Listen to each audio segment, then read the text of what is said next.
Poonam has actually dug out some of the very interesting trends that she's spotting within the banking space, dividing it between PSU banks and private banks, and the kind of push that they're giving themselves to get a larger chunk of the retail loan market. Poonam, take it away.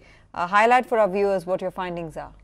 Well, that's true. In fact, Tanvir, if you look at the entire incremental growth that's come into the banking system, especially in terms of the private banks, we're seeing that 49% of the entire incremental growth has come in from the retail loans itself. In fact, not just that, we're seeing that private banks have definitely increased their market share in terms of the advances, but even in terms of the deposits, of course, on your screen, 40% is the kind of increase that we are seeing. The incremental share has increased for private banks. So private banks are certainly gaining strength in terms of market share.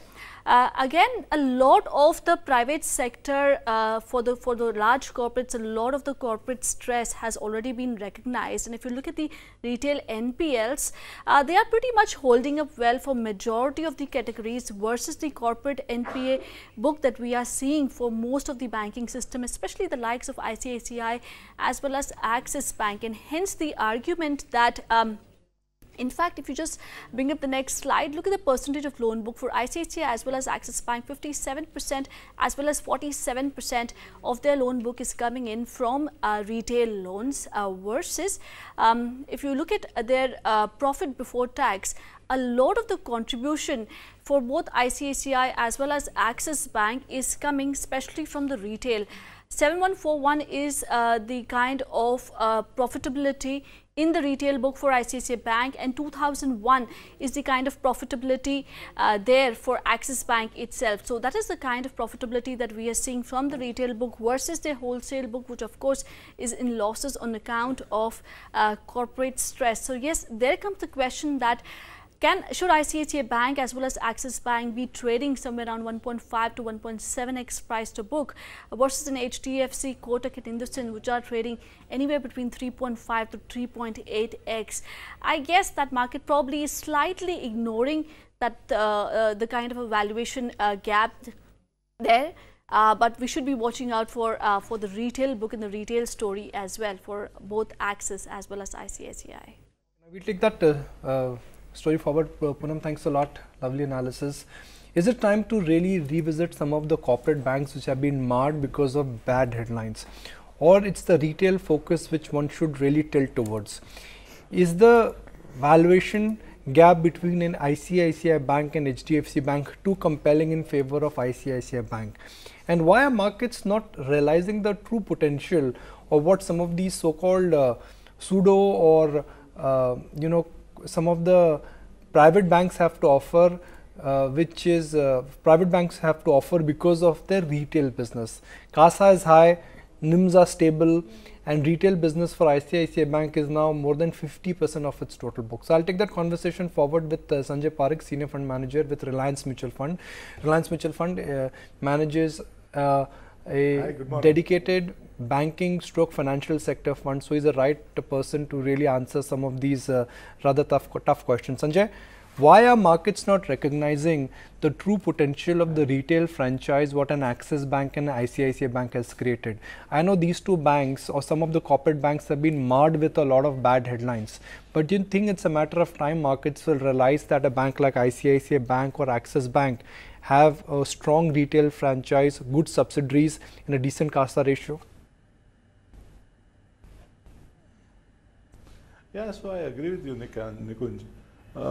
See, to begin with, if we take the retail banks with less asset quality problems, the least problems, they've managed the risk very well, and their valuations look rich.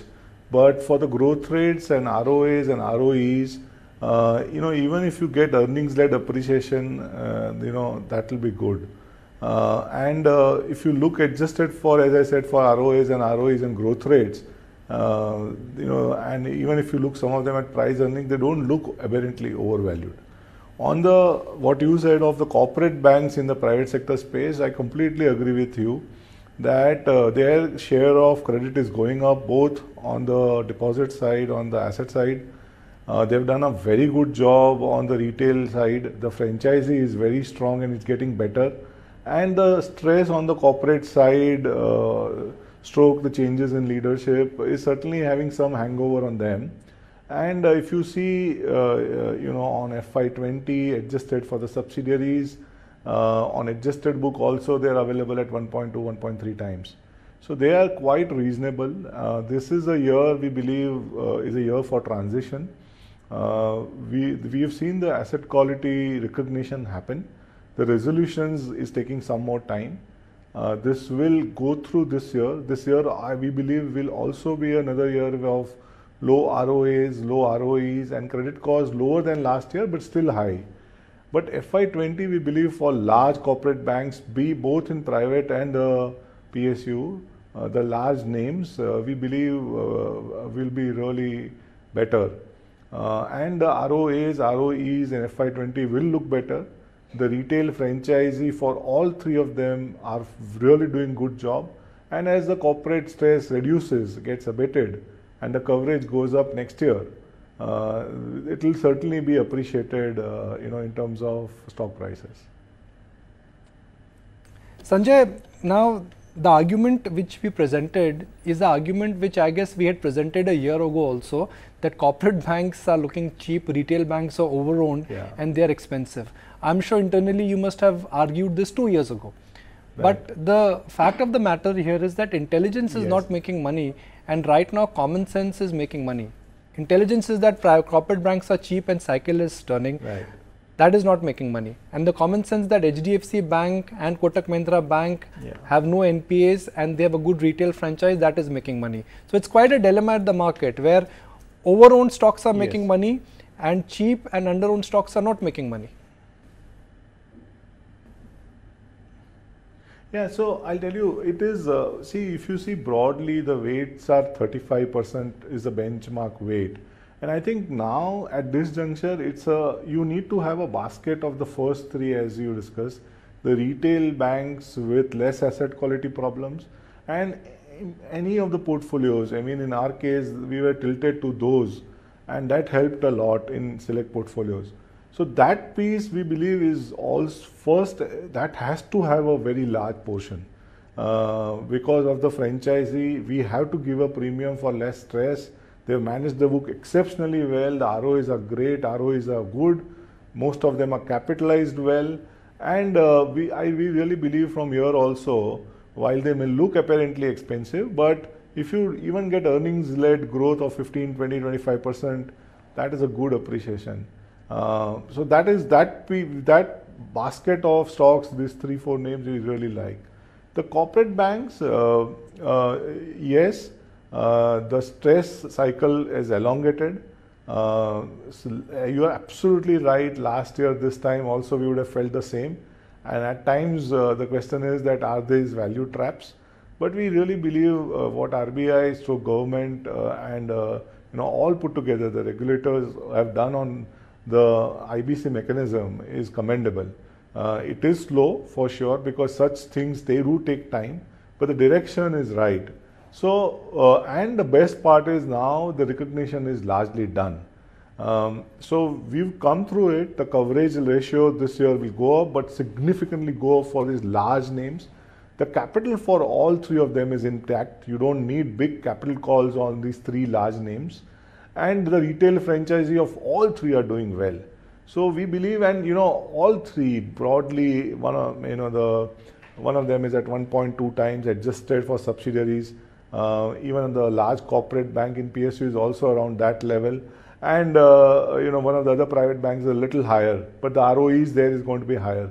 So we believe very strongly that FY20 for them will be low credit cost, high ROA, high ROE. And from here on, if we look at 20, 21, 22 for them, and the discipline of borrowers now, and also what we should not forget is the lending that they've done in the last 3-4 years, there is very less stress. So they have learned it hard way, and the benefits, and then we are getting them at reasonable valuation. So that is more important. So we do believe that a lot of these stress is factored in. And we would have a transition year this year. But next year, certainly they should look better. Sanjay, I think what we are really trying to understand over here is with, looking at the case of ICICI Bank and Yes Bank, and I think the data is just flashing on our screens as well. The retail portion or the retail exposure of the book has increased.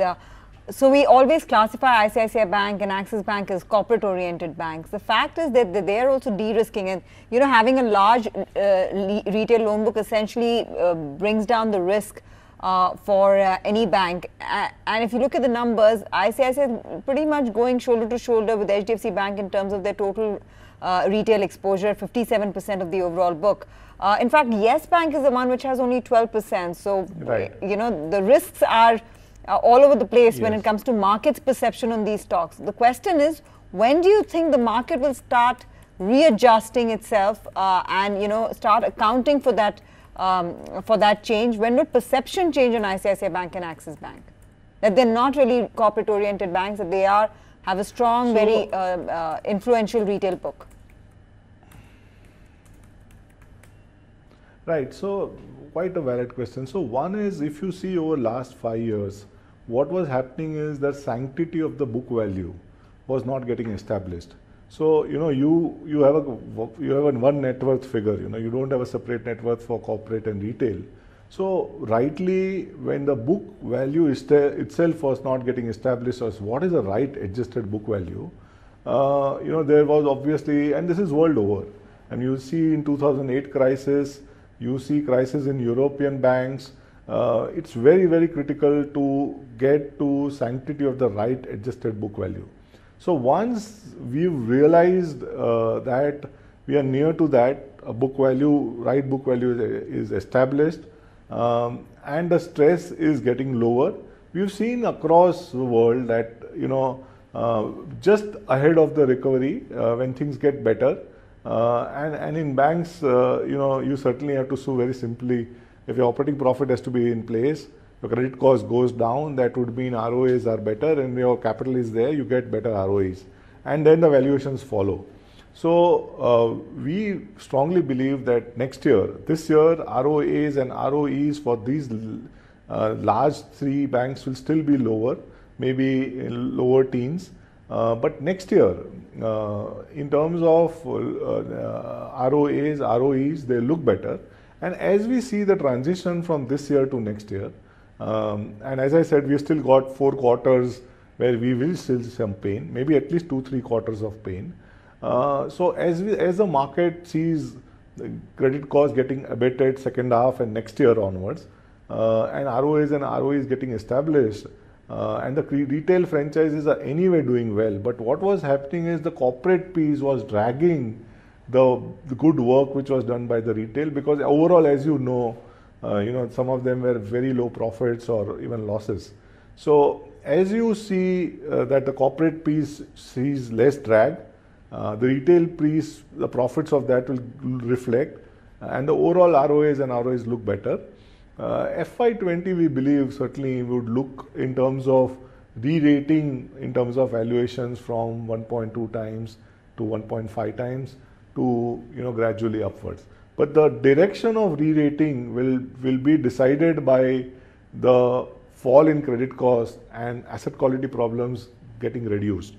What is happening today is there's still less faith, as Nikunj was telling 1 year back also, we were of the same view. And that is what, as market really needs much more comfort, that this time there's not going to be any illusion and it's going to be real. And as market gets comfort, it will gradually re-rate. So it would. Sanjay, I'm so sorry to interrupt you there. Sincere apologies. Got to just stick to our commercial commitment, but appreciate your time. Point well taken. This has been a good old debate that, when would markets recognize the true potential of some of the corporate banks which have created enviable retail franchises.